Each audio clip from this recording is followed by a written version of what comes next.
मैं gynaecologist professor doctor Ruchika Garg SN medical college Agra में professor हूँ। तो आज हम जानेंगे कि ओवरी में जब सिस्ट मिलते हैं तो कितने तरह के सिस्ट मिल सकते हैं। कभी कभी अल्ट्रासाउंड जब हम कराते हैं तो या तो उसमें हिमरेजिक ओवेरियन सिस्ट आता है, या कॉर्पस ल्यूटियम सिस्ट आता है, या फॉलिकुलर सिस्ट आता है, या फिर एंडोमेट्रियोसिस का सिस्ट आता है। तो क्या ये होते हैं?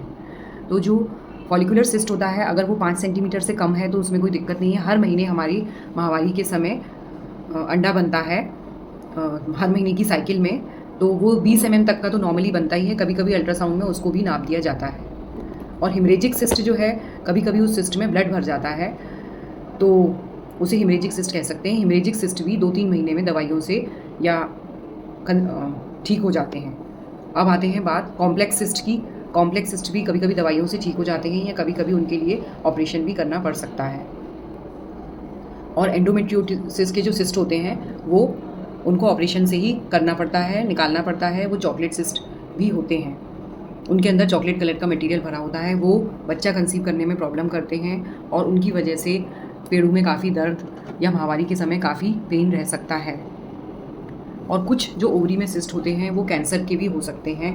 तो जब भी कभी डॉक्टर आपको सिस्ट बताए तो उसके साथ ही वो एक उसका कैरेक्टरिस्टिक देख के अल्ट्रासाउंड से CA-125 का टेस्ट बता सकते हैं। अगर महिला की माहवारी ख़त्म हो चुकी है और उसके बाद उसका CA-125 35 से ज़्यादा है तो कैंसर होने की संभावना है।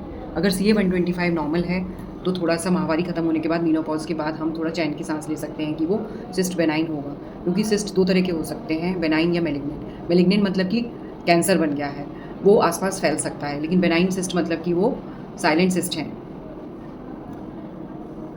तो इसलिए अल्ट्रासाउंड के साथ ही अगर डॉक्टर को सिस्ट की कैरेक्टरिस्टिक देख के मेलिग्नेंसी लग रही है, यानी कि कैंसर का सिस्ट लग रहा है, तो वो आपको CT या MRI भी करा सकते हैं। इससे जो है उसकी ओवेरियन सिस्ट की स्टेज का पता चल जाएगा कि वो आसपास कितना फैला हुआ है, उसने यूट्रस को भी इन्वॉल्व किया है, या वो किस तरह का सिस्ट है। कई बार यंग गर्ल्स में डर्मोइड सिस्ट भी मिल सकते हैं। तो डर्मोइड सिस्ट के साथ ही जर्म सेल ट्यूमर होने की संभावना है। तो डॉक्टर उसके लिए आपका beta HCG, LDH, alpha fetoprotein ये टेस्ट भी करवा सकते हैं। तो इससे ये पता चल जाएगा CA-125 भी है, CEA भी है, CA-19-9 ये सब ट्यूमर बायोमार्कर्स होते हैं। तो इससे, या HCG, इससे ये पता चल जाएगा कि ये ट्यूमर की कैरेक्टरिस्टिक क्या है। उसी हिसाब से कीमोथेरेपी या ऑपरेशन की सलाह दी जा सकती है।